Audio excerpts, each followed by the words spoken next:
Hace algunos años tuve un jefe que estaba obsesionado por ahorrar y ganar dinero de la forma en que sea. Al punto de que había puesto en los baños un temporizador en la luz, cosa que el que entrara tuviera un minuto y medio para ir al baño, nada más. Y la luz se apagaba. Imagínense esa situación, ¿sí? Cayó el negocio en una ocasión una persona con una pila así de folletos, con publicidad de lo que él hacía, de lo que él trabajaba, y nos pidió a los empleados poder dejar esos folletos en un lugar visible para que cuando pasara una persona lo recogiera y se lo llevara a la casa. Ahora, cuando mi jefe se enteró de esto, se enojó muchísimo. Vino hacia donde estaban los folletos, los agarró, los tiró a la basura y dijo: esto es publicidad gratis. ¿Y qué gano yo con esto? Y nosotros nos miramos con mis compañeros y no sabíamos qué contestarle. Capaz que a alguno se le ocurrió a un amigo, capaz. Pero él dijo: esto es publicidad gratis. Y esa pregunta que él hizo, esa pregunta retórica que largó al aire, me quedó hasta hoy grabada en la mente, en la cabeza. ¿Y qué hago yo con esto? ¿Qué gano yo con esto? Esas fueron las palabras. ¿Qué gano yo con esto? ¿Y saben qué? Que eso me recuerda la actitud con la que muchos de nosotros nos presentamos delante de Dios o buscamos a Jesús. ¿Sí? Lo hacemos deseando saber en qué me va a beneficiar a mí seguir a Jesús. ¿Cuáles van a ser las ganancias o los beneficios de seguir a Jesús? ¿O cuáles van a ser la pérdida? Tenemos miedo de seguir a Jesús porque a veces pensamos que vamos a salir perdiendo. O estamos calculando en qué me podría bendecir el Señor si yo fuera fiel. ¿En qué me podría bendecir el Señor si yo le entregara mi vida? ¿Cuáles serían los beneficios? ¿Cómo será que a veces nos proponemos orar, ayunar, leer la Biblia con una motivación incorrecta? Y esta motivación es ver cómo el Señor me va a bendecir si yo oro más seguido, si yo leo la Biblia más seguido. ¿Sí? ¿Cómo el Señor nos debería pagar este gran esfuerzo que estamos haciendo por seguirle? ¿Y saben qué? Que a veces pensamos que orando, leyendo la Biblia, ayunando, podemos doblar el brazo del Señor y Él está obligado a pagarnos nuestro gran merecido. No sé si usted lo ha hecho, yo a veces lo he pensado. Entonces buscamos al Señor pensando el beneficio de esa búsqueda. Y aunque no lo digamos de manera explícita en voz alta, estamos haciendo la misma pregunta que hizo mi jefe. ¿Y qué gano yo con esto? ¿Y qué gano yo con darle mi vida al Señor? ¿Y qué gano con servir al Señor? Si soy demasiado joven, puedo perder mucho. ¿Qué gano con entregarle mi corazón, mi vida a Él? En el libro de Juan, capítulo 6, podemos ver las motivaciones que llevaban a mucha gente a seguir a Jesús. Juan capítulo 6, versículo 1 y 2, dice: después de esto, Jesús fue al otro lado del mar de Galilea, el de Tiberias, y le seguía gran multitud, porque veían las señales que hacían los enfermos.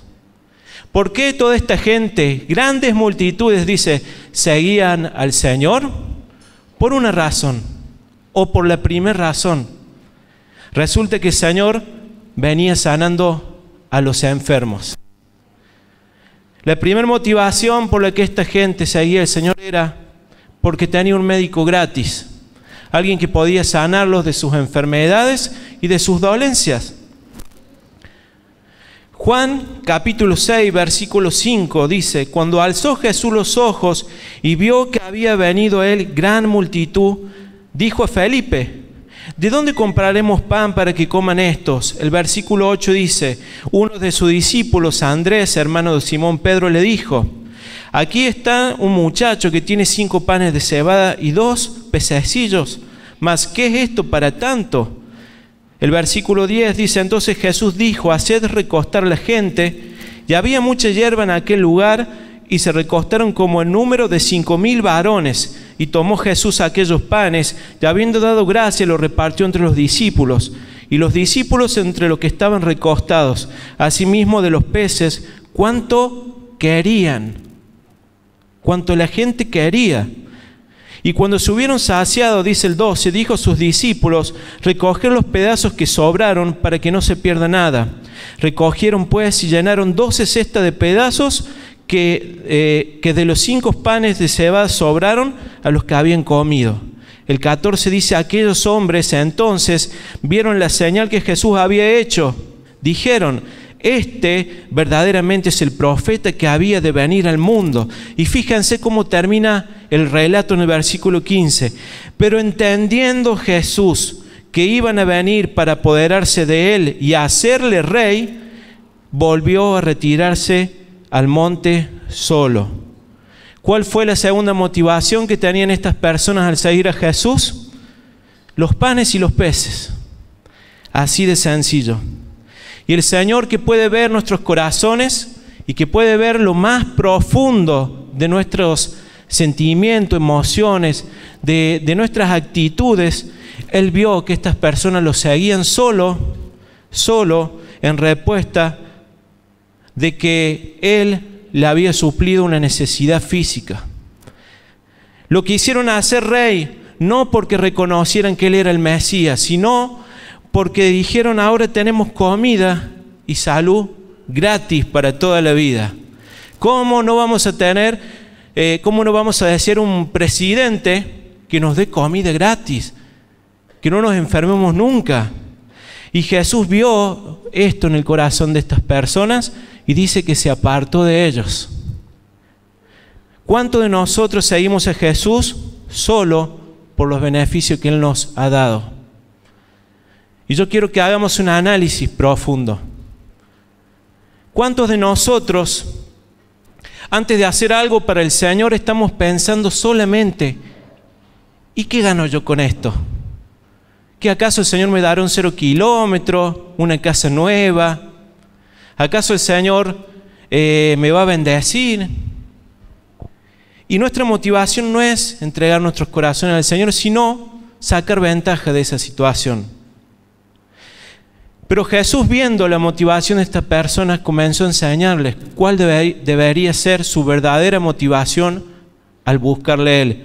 Jesús sabía de su verdadera motivación. Entonces le dijo en el capítulo 6, versículos del 24 al 26, cuando vio pues la gente que Jesús no estaba allí, Jesús ya se había ido de ese lugar, ni sus discípulos, dice, entraron en las barcas y fueron a Capernaum buscando a Jesús. Y hallándole al otro lado del mar, le dijeron: Rabí, ¿cuándo llegaste acá? Respondiendo Jesús y les dijo: de cierto os digo que me buscáis, no porque habéis visto las señales, sino porque comisteis el pan y os saciasteis. ¿Por qué Jesús le dijo esto a estas personas? Porque veía su corazón y le dijo: ustedes me buscan no porque crean en mí, no porque crean que yo soy su Salvador, que soy el Mesías, sino porque se llenaron la panza, nada más. Y Jesús comenzó a enseñar cuál debe ser nuestra verdadera motivación al buscarle a Él. Dice el capítulo 6, el versículo 27, dice: trabajad no por la comida que perece, sino por la comida que a vida eterna permanece, la cual el Hijo del Hombre os dará, porque a este señaló Dios el Padre. El 35 dice: Jesús le dijo: yo soy el pan de vida. El que a mí viene nunca tendrá hambre, y el que en mí cree no tendrá sed jamás. Y vemos la respuesta de la gente a esta enseñanza de Jesús en el versículo 66.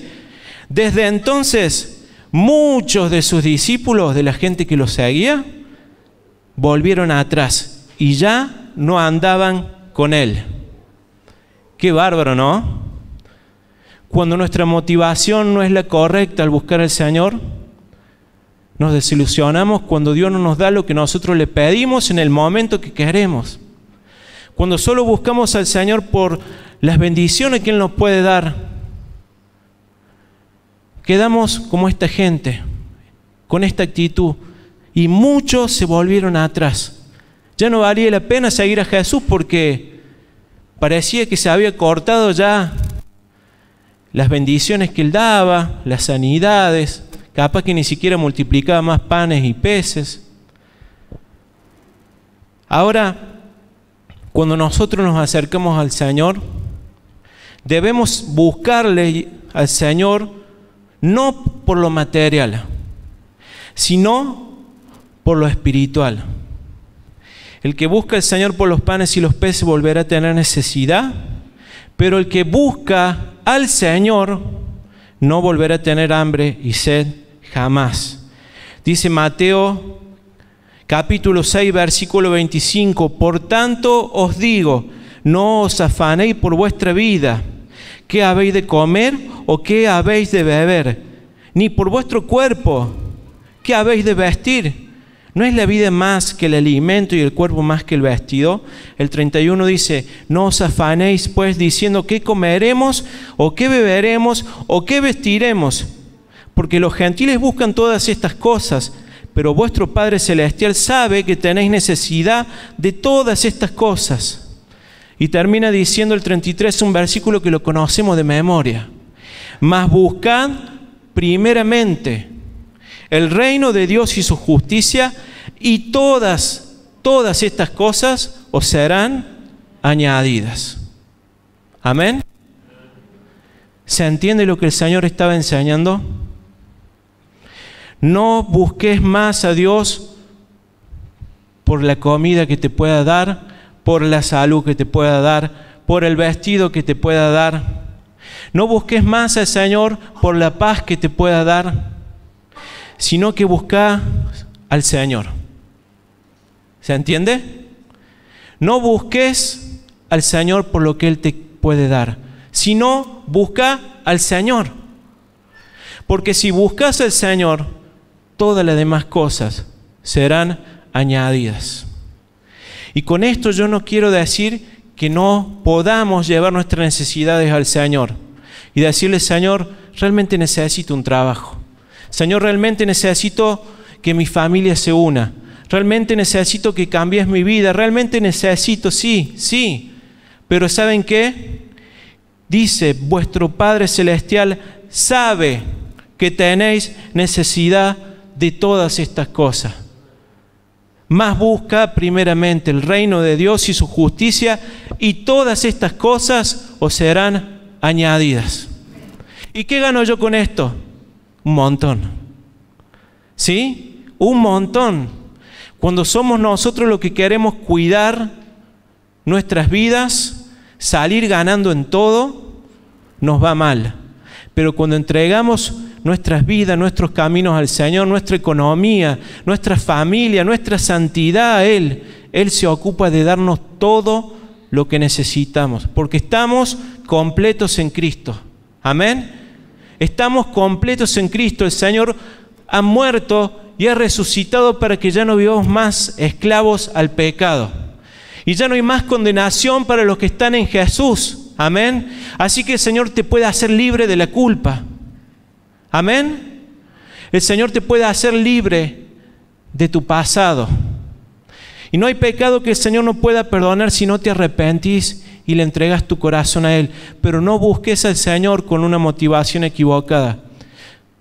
Porque cuando no te dé el trabajo que le pediste, no vas a volver más a la iglesia. O el Señor te va a dar ese trabajo y tampoco vas a volver más a la iglesia. Y tu familia tal vez se una y en vez de venir los domingos a la iglesia, se van a pasear porque ahora estamos todos juntos. ¿Y cuántos ejemplos podemos poner? ¿Por qué? Porque nuestra motivación está equivocada desde un principio. No busques más al Señor por los panes y los peces. Busca al Señor porque Él ya sabe cuál es tu necesidad y tiene cuidado, dice, de vosotros. Lo hace con los pajaritos del campo, ¿cómo no lo va a hacer con nosotros? Lo hace con la misma naturaleza. Dice, mira los lirios del campo, Dios los viste. Dios los viste. Los pajaritos no tienen que salir a trabajar, el Señor le da la comida todos los días. ¿Cómo el Señor no te va a dar a vos lo que le pedís si vos sos su hijo? ¿Vos creés que el Señor puede darte lo que necesitas? Amén. Pero primeramente busca el reino de Dios y su justicia, y todas estas cosas van a ser añadidas.